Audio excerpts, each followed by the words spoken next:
We are expecting a call. We had a call earlier on when we had the Supreme Court Justice was speaking. We heard from Attorney General Mark Brnovich. He's supposed to be calling us back any second.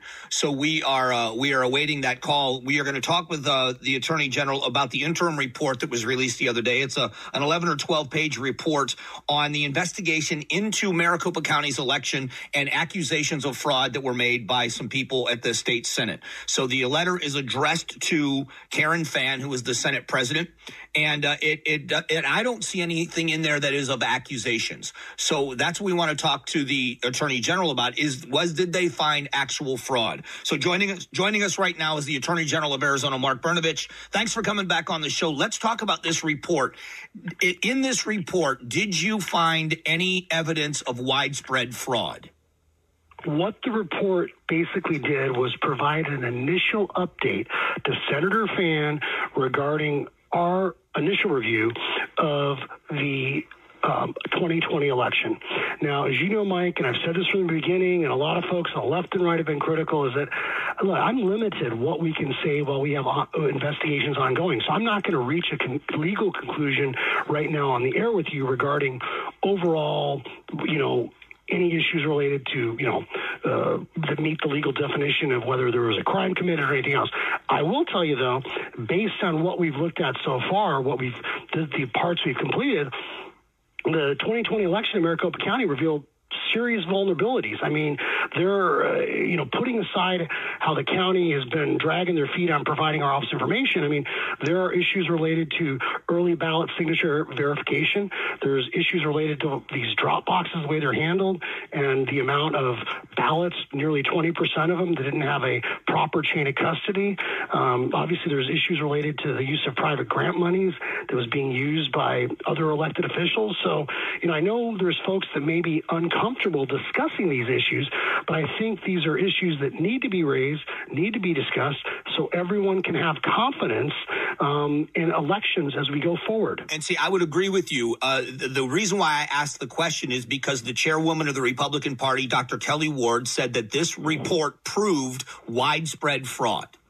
And that's why I wanted the clarification on the question. If this report proved anything, I wanted your legal opinion on the report. I know you can't talk about behind the scenes. No, Mike, the people, if you want to talk about what other people think or their opinions about our letter and an interim report, I mean, I would urge you to have them on. I can tell you that I think everyone should be concerned about the way the 2020 election was handled, because you literally have instances where, ballots where the signature verification process was taking, 5 to 7 seconds, and so I don't know. I mean, is that a real verification? I mean, does that create the potential for fraud?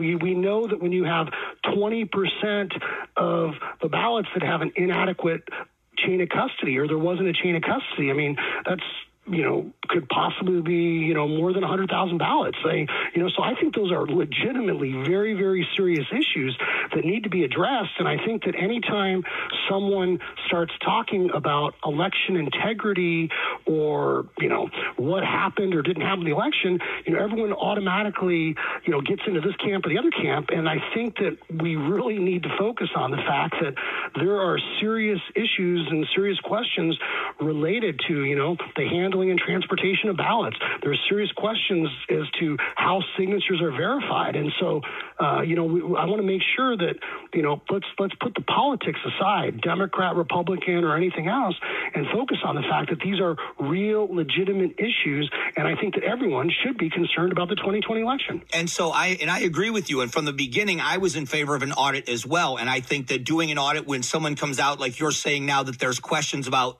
potential, and that's why I was just trying to get clarification on the difference. There is difference between potential for fraud and finding fraud. That's all I'm Mike, saying. Look, Mike, what I'm trying to say is that, look, the universities have filed bar complaints against me that have been dismissed now. Katie Hobbs has filed bar complaints. When you're a prosecutor, you're limited what you can say while the case is ongoing, legally and ethically. And so I will let other people draw their own conclusions. I will just tell you that no prosecutor worth their salt is going to reach a conclusion before they've evaluated all the facts and evidence. And we still have an ongoing investigation. There's still an interim report. And so, I think it's important that to folks to recognize that, I've taken a lot of shots because I am limited what I can say and, what I can do as far as, what happened with the 2020 election. Can you tell us about, and I agree with you, the concerns about ballot signatures. Can you tell us if you are looking into those signature comparisons or whether or not there were some votes that were counted that shouldn't have been? Is your investigation in that direction as well?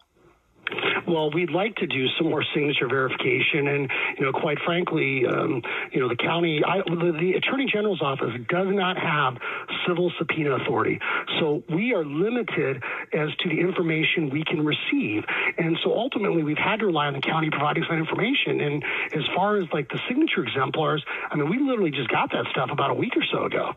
Has anybody found any evidence of that happening yet? Mike, I'm not going to comment anymore about an ongoing investigation. All right? No, that's fair. I'm sorry. That's fair. I have to ask the questions. I understand the answer. Right. But I still have to ask the questions. I got you. All right. I mean, I think the important thing to recognize is that there are obviously, even in this interim report, there are serious issues and vulnerabilities that need to be addressed, period. And that's the thing about the report when I read it was that the serious concerns, and I agree with you about those concerns. If ballots are being transported and they're not being handled correctly with a chain of custody like any other evidence in a case, I agree with you. I just wanted some clarification for as much as you could give us. And that's why instead of jumping to conclusions, I wanted to hear it straight from you, and I wanted the audience to hear it straight from you.